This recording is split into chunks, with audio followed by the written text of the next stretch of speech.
Hello everyone, एक बार फिर से आप सबका स्वागत है किरोशिया एकेडमी के ऑनलाइन प्लेटफॉर्म पे।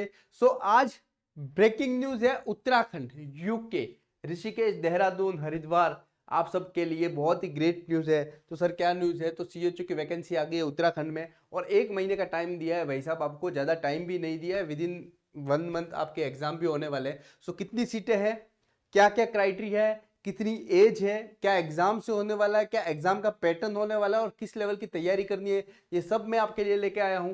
वीडियो के अंत तक बने रहना और किरोश एकेडमी पे न्यू है तो आप चैनल को सब्सक्राइब जरूर करते हैं, ठीक है। तो ये आपकी सीएचओ की वैकेंसी जो है ये को किसके थ्रू भरी जाएगी? तो सर एनएचएम के थ्रू भरी जाएगी, राइट। कौन आयोजक? ये एग्जाम एनएचएम के थ्रू भरी जाएगी। एग्जाम कंडक्ट कौन करा रहा है? तो हेमवती नंदन बहुगुणा उत्तराखंड चिकित्सा शिक्षा विश्वविद्यालय इसका एग्जाम कंडक्ट करा रहा है।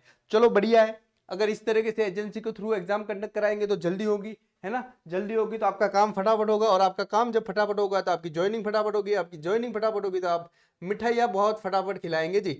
चलो देखते हैं क्या बताया है सर। एनएचएम उत्तराखंड द्वारा राष्ट्रीय स्वास्थ्य mission, NHM mid level health provider. तो सीएचओ को इन्होंने बोला है मिड लेवल हेल्थ प्रोवाइडर में रिक्त पदों को, जिसमें integrated curriculum of the BSc nursing and post basic nursing course से उत्तीर्ण, मतलब आपने बीएससी की हुई है, पीबीएससी करी हुई है या फिर जीएनएम करी हुई है तो भी आप एलिजिबल हो। लेकिन जीएनएम के साथ सीसीएच का कोर्स उन्होंने मांगा है, ठीक है जी। अब देख ले इसके बारे में थोड़ी सी और चीज देखें तो क्या चीज देखेंगे सर? ये एग्जाम कब होने वाले, फॉर्म कब निकलने वाले? एग्जाम कब होने वाले, फॉर्म कब निकलने वाले? तो आप बताओगे सर आवेदन ऑनलाइन ही करना है आपको, ऑफलाइन नहीं करना है, ये पहली पॉइंट। दूसरी चीज देखें सर, अभ्यर्थी द्वारा ऑनलाइन आवेदन पत्र ऑनलाइन शुल्क जमा करना कब होगी? तो आज से ही 4 तारीख से सुबह 1 बजे, सुबह 11 बजे से 20 मतलब ऑलमोस्ट 16 डेज दिए, शाम को 3 बजे तक, 20 फरवरी तक है। वेबसाइट में प्रवेश पत्र डाउनलोड कब होगा? वाह भाई साहब, एक एजेंसी को देने का फायदा देखो, एक दिन में आपकी 21 को ही आप एडमिट कार्ड डाउनलोड कर सकते हो। लिखित परीक्षा का, अरे शानदार, 25 तारीख को लिखित परीक्षा है, 25 को लिखित परीक्षा है। किसको? 25 को। बहुत बढ़िया, लाजवाब। इतना फास्ट काम भाई साहब, उत्तराखंड की गवर्नमेंट धूम मचा देगी। बहुत शानदार, बच्चों के लिए बहुत शानदार है। परीक्षा परिणाम घोषित विश्वविद्यालय द्वारा पृथक से जारी किया जाएगा। तो ये विश्वविद्यालय आपको पृथक से घोषित करे। काउंसलिंग और जनपदार सीटों की संख्या के संबंध में सूचना ये विश्वविद्यालय सेपरेट करेगा। ये विश्वविद्यालय एग्जाम करेगा, उसकी लिस्ट बनाएगा और वो एनएचएम को सौंप देगा। हेमवती नंदन बहुगुणा उत्तराखंड चिकित्सा शिक्षा विश्वविद्यालय का दायित्व लिखित परीक्षा एवं काउंसलिंग आयोजित कर जनपदावर मेरिट रुचि राष्ट्रीय स्वास्थ्य मिशन एनएचएम उत्तराखंड को उपलब्ध कराए जाने तक सीमित होगा। यहां तक कि हेमवती बहुगुणा जो विश्वविद्यालय उसका काम है। इसके बाद जो एनएचएम रहेगा, मिड लेवल हेल्थ प्रोवाइडर और सीएचओ के पदों की संख्या काउंसलिंग के समय प्रदर्शित की जाएगी। तो कितनी सीट होगी, क्या होगा, वो काउंसलिंग के समय ही प्रदर्शित की जाएगी, ये वाला बताना है। और वो कौन निर्धारित करेगा? तो सर एनएचएम निर्धारित करेगा। कौन? नेशनल हेल्थ मिशन जो आपके प्रोग्राम है उत्तराखंड के अंदर, वो वाले निर्धारित करेंगे। जी हाँ। अब देखें सर, नियुक्ति का स्थान के संबंध में समस्त निर्णय एनएचएम डिसाइड करेगा। कहां पे पोस्टिंग होगी सब कुछ आपको कौन बताएगा? एनएचएम। सीएचओ एमएलपी लिखित परीक्षा 2024 में सम्मिलित हेतु सीएचओ एमएलपी के लिए क्या क्या अनिवार्य है? तो भाई साहब ये इंडियन होना चाहिए, भारतीय होना चाहिए। भूटान नेपाल के लिए कुछ वो नहीं है। मिड लेवल और सीएचओ बनने के लिए शैक्षणिक योग्यता क्या होनी चाहिए? Sir BSc nursing with integrated CPHC curriculum, BSc nursing और ये आपके कम्युनिटी का जो रिसेंट करिकुलम है वो होना चाहिए। पीबीएससी होनी चाहिए अथवा नर्स होना चाहिए, या तो बीएससी होनी चाहिए, पोस्ट बेसिक होती चाहिए, या फिर जीएनएम होनी चाहिए with certificate course in community health from the IGNOU, state public health और स्टेट मेडिकल हेल्थ। तो आपके पास सर्टिफिकेट कोर्स भी होना चाहिए। जी हाँ, सर्टिफिकेट कोर्स भी होना चाहिए आपके पास। यस। और क्या बताया है? उत्तराखंड राज्य के समस्त नर्सिंग कॉलेज से उत्तीर्ण हुए अभ्यर्थियों को उपरोक्त शैक्षणिक योग्यता के धारक को mid level provider community health के हेतु अर्थ होंगे। उक्त के अतिरिक्त ऐसे अभ्यर्थी जो उत्तराखंड के मूल निवासी है परंतु दूसरे राज्यों से पाठ्यक्रम से उत्तीर्ण हो, उसे मिड आपके सीएचओ हेतु पद अर्ह होंगे। चलो ठीक है। तो ये वाली क्या चीज बताई है भाई? जिसने उत्तराखंड के मतलब आपकी डोमिसिल मस्ट बताया। क्या बताया?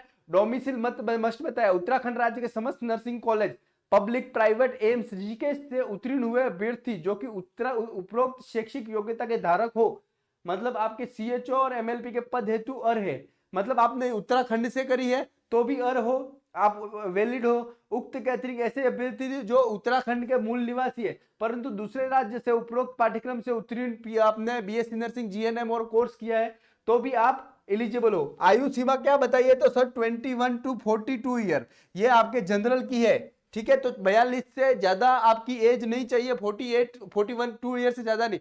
परंतु उत्तराखंड राज्य के अनुसूचित जातियों मतलब एसटी एससी ओबीसी का जो रिजर्वेशन है वो आपको मिलेगा, क्लियर है, वो आपको मिलेगा, तो उसकी चिंता आपको नहीं करनी है।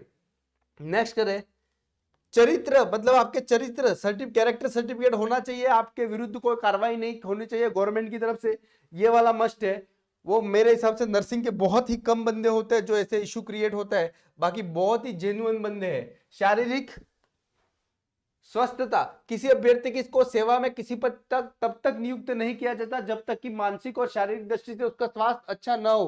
किसी ऐसे व्यक्ति दोष से मुक्त, मतलब मानसिकली स्टेबल होना चाहिए और फिजिकली स्टेबल होना चाहिए। पंजीकरण शुल्क बहुत बढ़िया भाई, फीस रखी है 800 रुपया, लेकिन 1 महीने में एग्जाम करा देते तो चलेगा, ये भी समझ में आता है। ऑनलाइन आवेदन, आपकी पूरी प्रक्रिया ऑनलाइन आवेदन होगी, ऑनलाइन आवेदन से पूरी प्रक्रिया होने वाली है। जी हाँ बच्चों, चलो बहुत बढ़िया, ये भी समझ में आता है। लिखित प्रतियोगी परीक्षा हेतु पद के अनुसार पाठ्यक्रम चयन प्रक्रिया मतलब सीएचओ की जो लिखित परीक्षा होगी आईएनसी के मानकानुसार लिखित परीक्षा आयोजित की जाएगी। परीक्षा समय 2 आवर्स मतलब 120 मिनट आपको मिलने वाले हैं। कितने मिलने वाले हैं सर? 120 मिनट। सभी विषयों के प्रश्न मतलब ऑब्जेक्टिव एमसीक्यू आएंगे। 120 मिनट में आपको कितने एमसीक्यू मिलने हैं सर? 100 एमसीक्यू मिलने हैं, जिसमें जैसे राजस्थान में भी हुए तो 5 ऑप्शन नहीं होंगे, ए बी सी डी ही होंगे, जिसका एक ही सर्व उपयुक्त विकल्प होगा।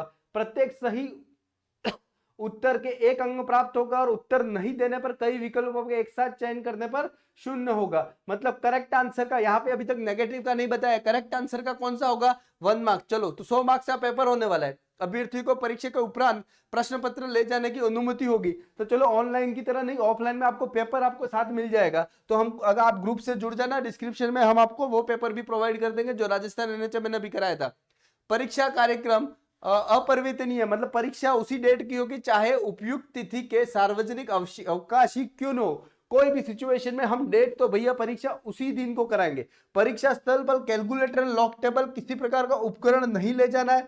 सभी अभ्यर्थी परीक्षा के नियत समय 45 मिनट, राजस्थान में जब एग्जाम हुआ था तो 10 बजे एग्जाम था, 1 आवर का टाइम दिया था, तो 9 बजे कैंडिडेट नहीं पहुंचे थे तो लेट हो गए, उन्हें एग्जाम देने को नहीं मिला था। तो आपको 9:15 तक आप एग्जाम सेंटर पहुंच जाए, 40 जो भी एडमिट कार्ड में टाइम होगा उसको 45 मिनट तक पहुंच जाए, ठीक है। इसके बाद आंसर शीट, लिखित परीक्षा की आंसर शीट कार्बन प्रति के साथ डुप्लीकेट में होगी तथा डुप्लीकेट प्रति अभ्यर्थी को अपने साथ ले जाने की अनुमति रहेगी। तो ऐसा नहीं, आपको नहीं लगेगा कि सर मेरा साथ ये हुआ, मेरा पेपर अलग आया, ऐसा नहीं होगा। आपने जो आंसर की लिए आप ले जाओगे, मतलब इंस्टीट्यूट आंसर की भी कोशिश करेगा, फिर आप मिलाप कर सकते हो मेरे कितने नंबर आते हैं। आरक्षण यूके गवर्नमेंट के अनुसार जो जो आरक्षण है एलिजिबल हो वो आपको आरक्षण दिया जाएगा, ओबीसी एसटी एससी सबका। अब देखो परीक्षा केंद्र कहाँ पे है, परीक्षा केंद्र कहाँ पे है, तो ध्यान रखना परीक्षा केंद्र कहाँ पे है। यस, जी हाँ बच्चों, तो आप है सीएचओ के लिए जो परीक्षा होने वाली है वो देहरादून होगी, श्रीनगर होगी, हल्द्वानी होगी और अल्मोड़ा होगी, ये इस जगह होगी। और हो सकता है परीक्षा केंद्र बड़ा भी जा सकते हैं, कम भी हो सकते हैं। तो यहाँ परीक्षा सेंटर हो गए, ये चीज आप याद रखना बच्चों। चलो और देख ले अपन, और क्या बताया है,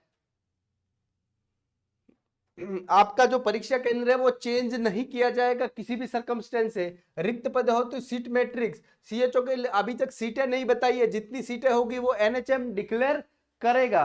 चयनित अभ्यर्थियों हेतु काउंसलिंग एंड तैनाती स्थल के नियम वो आपके एनएचएम डिसाइड करेगा, पूरी काउंसलिंग, उसमें कोई चेंज नहीं होगा। काउंसलिंग के समय अभ्यर्थियों को संबंधित नर्सिंग काउंसलिंग का पंजीकरण प्रमाण पत्र होना चाहिए, मतलब आप स्टेट नर्सिंग काउंसलिंग का मतलब यूके का प्रमाण पत्र होना चाहिए। जिस अभ्यर्थी का बाहर का राज्य है, नर्सिंग बाहर का है, उन अभ्यर्थी को नियुक्ति होने पर उत्तराखंड राज्य के पंजीकरण कराना चाहिए। इंटीग्रेट करिकुलम को BSc nursing, post BSc nursing का पत्र प्राचार्यों से हस्तांतरित कराना होगा। चलिए आपके प्रिंसिपल से वो साइन कराने होंगे आपको, चलो वो तो बढ़िया है, वो तो करा लेंगे आप। ठीक है दोस्तों। तो जी हाँ दोस्तों, आपके लिए स्पेशल स्पेशल 999 में, स्पेशल कितने कॉस्ट में है सर? 999 में, ओनली 999 में, जो हमारा 4999 का जो कोर्स है उसकी फी मात्र 999 है। याद रखिएगा, स्पेशल आपके यूके के लिए, जिसकी वैलिडिटी 6 मंथ की होगी और आप ज्वाइन कर सकते हैं। इसमें ई बुक मिलेगी, इसके बाद आपके वीडियो क्लासेस, स्पेशल क्लासेस रहेगी, थ्योरी क्लासेस रहेगी और एमसीक्यू क्लासेस रहेगी। आई होप ये सेशन आपके लिए हेल्पफुल रहा होगा। अगर किसी को कोई डाउट है, कोई भी शंका हो, सर सीएचओ के लिए किस प्रकार प्रक्रिया हम प्रिपरेशन करें, आप डिस्क्रिप्शन में व्हाट्सएप का ग्रुप है वो ज्वाइन कर ले, और या फिर 850206, आपको ये नंबर दिख रहा होगा 8502065089, वहां पे कॉन्टैक्ट कर सकते हैं। जी हाँ दोस्तों, बहुत अच्छी अपॉर्चुनिटी है, सीटें बम्पर आने वाली है, डोंट वरी। उत्तराखंड में भी बहुत से सब सेंटर है जिसको अभी आयोग्य हेल्थ सेंटर बना दिया है, तो ये आपके भविष्य की बात है। लगे रहिए, एग्जाम दीजिए और श्योर सिलेक्शन लीजिए। Thank you very much.